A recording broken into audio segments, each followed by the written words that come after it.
ফালতু কথা বলেন কিছু? ফালতু কথা? আমি ফালতু কথা কই? হাতটায় তোর দাঁত যদি ফেলায় না দিই।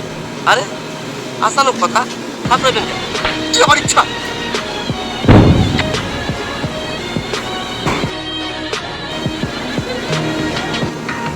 ভাইজান ঘটনা কি? ঘটনা তোর বোনের বাড়ি যে যায় না। আপনার নামটা কি? আজরাইল মিয়া। আর কোনোদিন এই অঞ্চলে আসলে কথাবার্তা হিসাব করে করবি। ক্লিয়ার? যে ক্লিয়ার। তাহলে আমি আসি আজরাল ভাই। আসসালামু আলাইকুম। ওয়ালাইকুম সালাম। A few moments later. Fazlu ভাই, আপনি আমার কাছে কত টাকা পান? 109 টাকার মতো। টাকাটা মাপ দিতে পারবেন? দিতে পারবো না। এখন দিতে হবে না, পরে যে কোনো সময় দিও। পরে কেমনে দিব? আজ ফার্স্ট নিতেছি। আজ শ্বাস নিতেছো কখন?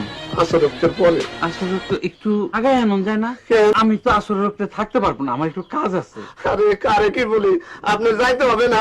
সাটা এত রাগ করলো কেন? একটা মানুষের কাজ থাকতে পারে না?